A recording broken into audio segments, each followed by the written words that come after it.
Hello, शुभ सकाळ आणि गुड मॉर्निंग. आज नाश्त्यामध्ये खमंग असं दुधीचा पराठा बनवायला घेतला आहे. अतिशय अप्रतिम लागतो, खूप छान चवीला असतो. म्हणजे लहान मुलं अगदी मिटक्या मारत खातात. म्हणजे माझी ईशादनं तर खूप आवडीने खाते. अदरवाईज खूप साऱ्या भाज्या खायला अजूनही आमची खूप नाटकं असतात.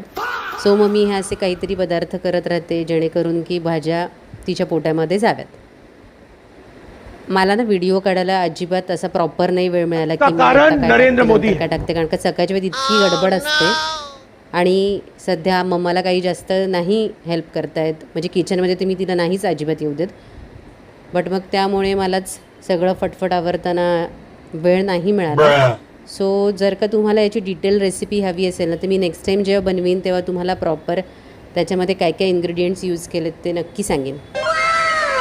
पीठ बाजूला मळून ठेवल्यानंतर थोडी मी तयारी केली फोडणीच्या भाताची. कांदा वगैरे कापून घेतला, पटकन मिरची कापली आणि एक साईडला त्याची फोडणी दिली.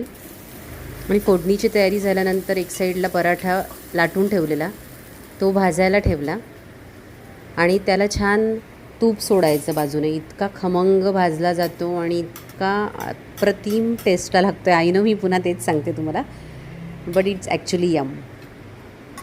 Wow, I love this. आणि हे आम्ही घरी बनवलेलं घरचं साजूक तूप आहे, त्याच्यामुळे उत्कृष्ट.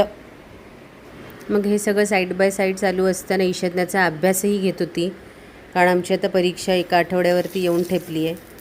प्लस तिचा दिंडीचा कार्यक्रम आहे आणि तिची वक्तृत्व स्पर्धा. असं सगळं काही एकत्र झाल्यामुळे अभ्यासावरती मला खूप जास्त तिच्या मागे लागावं लागतं, बिकॉज आम्हाला अजिबात अभ्यासामध्ये इंटरेस्ट नाही आहे. नरेंद्र मोदी.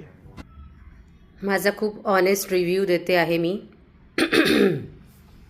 Samsung Galaxy 25. जेवढं मोठं नाव आणि जेवढी मोठी त्याची प्राईज, त्याच्या कंपॅरिझनमध्ये मतलब वो अलग ही लेवल का बंदा था. Camera clarity 0.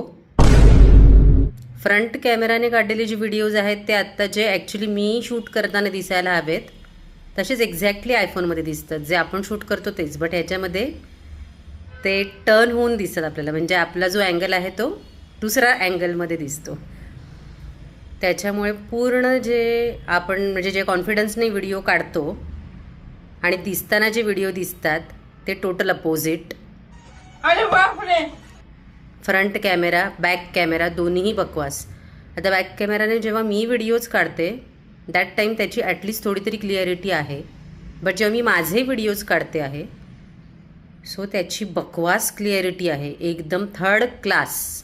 का कारण नरेंद्र मोदी है. प्लस जर का लाईट इफेक्ट्स आहेत, तुमच्या आजूबाजूला लाईट्स आहेत, देन ओनली ते व्हिडिओज ओके येत आहेत.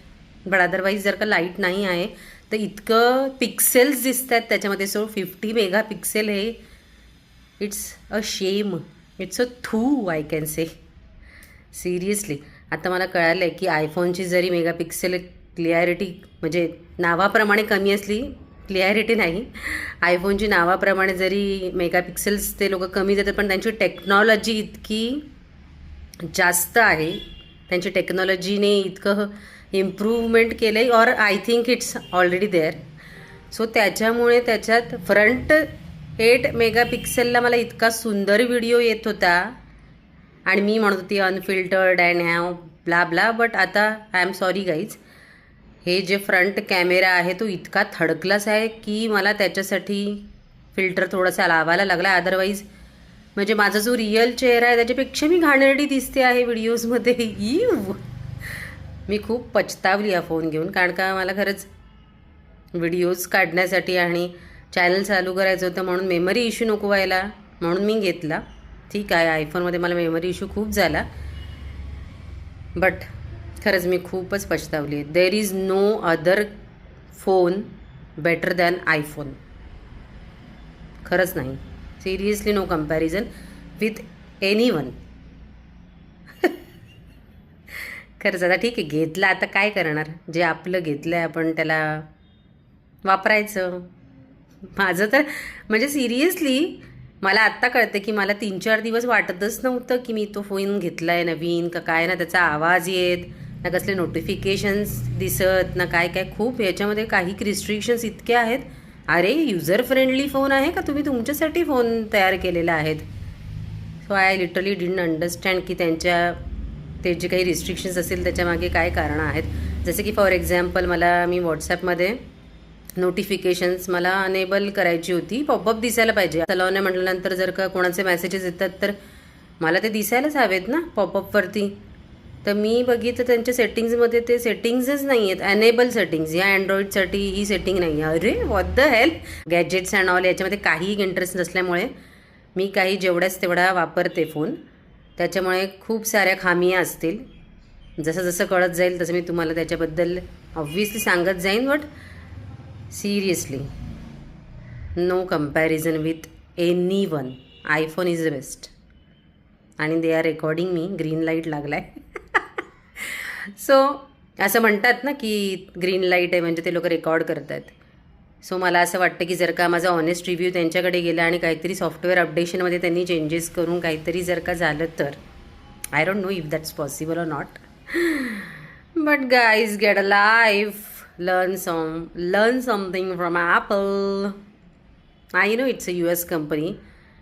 Samsung is also a good company. या टेक्नॉलॉजी पण इतकी नाही आहे की जी US ला बीट करू शकेल.